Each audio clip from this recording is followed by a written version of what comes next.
Salut tout le monde, c'est Elliot Tordo. La fin de l'année approche. Il y a beaucoup de choses qui se sont passées cette année. On a fait beaucoup de vidéos et puis vous êtes près de 75 000 à nous suivre maintenant. Donc je me suis dit que ce serait le moment parfait pour vous remercier avec une petite vidéo spéciale. Donc aujourd'hui, je vais vous parler de comment est-ce qu'on a réalisé notre cover de Uguay Sen.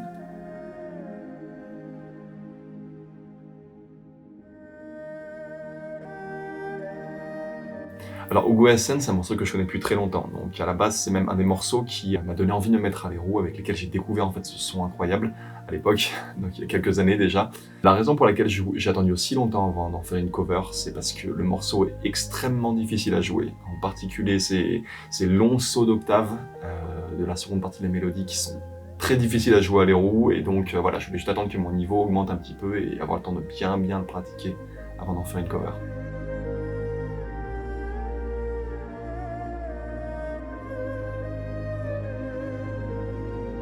Une des difficultés supplémentaires qu'on a sur un morceau comme Uguay Sen, c'est que c'est à la base un film d'animation en fait, et c'est assez difficile de trouver un lieu ou enfin une idée de vidéo en fait qui va recapturer le même type de magie en fait. Ça va être un peu plus compliqué que par exemple Gladiator où on avait juste à trouver un chamboulé, ou Skyrim où on avait juste à aller dans nos montagnes en fait.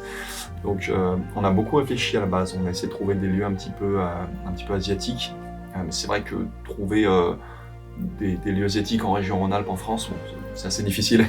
Donc au final, ce qu'on a fini par faire, c'est qu'on est allé à un endroit qui s'appelle l'Arbre de Venon. Alors l'Arbre de Venon, qu'est-ce que c'est? C'est un arbre unique, esselé en fait au milieu d'une grande colline. Il est tellement esselé qu'on peut le voir à 20 km à la ronde en fait. C'est vraiment un lieu qui dégage une énergie particulière, qui a vraiment il y a tout de suite une poésie en fait avec le visuel qu'on a là-bas.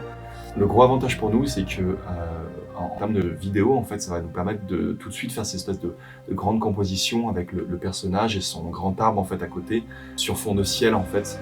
Donc c'est pour ça qu'on a choisi cette location pour partir sur ce type d'imagerie qui ressemblait beaucoup à la scène originale avec Uguay et son cerisier.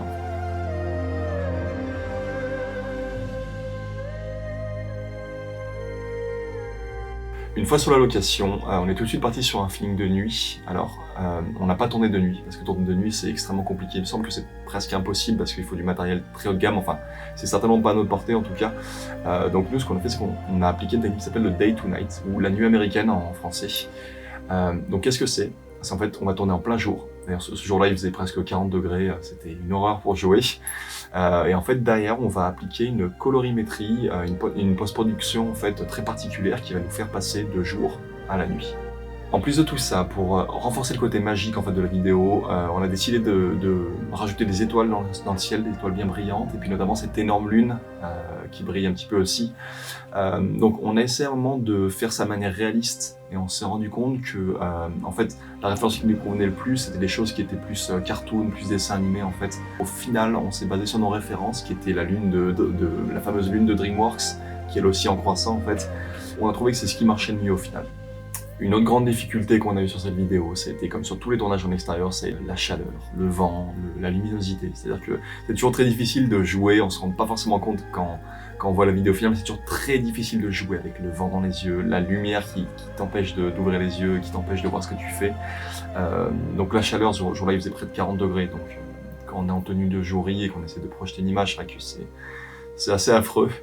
Et un petit détail sur cette vidéo en plus qui est intéressant, c'est que vu qu'on voulait un feeling de nuit, en journée, en fait, il y a plein d'insectes qui sautent de partout. Donc, il y a des sauterelles, des mouches, des choses de partout.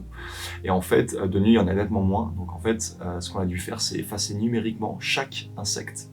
Donc, je sais pas combien de temps il a passé Jonathan, mais je sais qu'il en a effacé un bon paquet pour pas avoir une mouche qui vole dans le cadre en pleine nuit, en fait. Ça m'a fait un peu bizarre.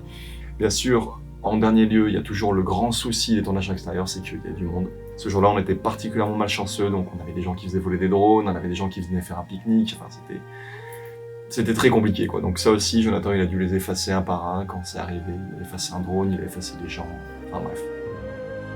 Voilà, c'est terminé pour cette vidéo. Si ça vous a plu, n'hésitez pas à me le dire dans les commentaires, qu'on sache sur quoi concentrer nos efforts par la suite. Je voulais vous dire un grand merci de la part de toute l'équipe, on est de plus en plus nombreux sur la chaîne, donc c'est super cool.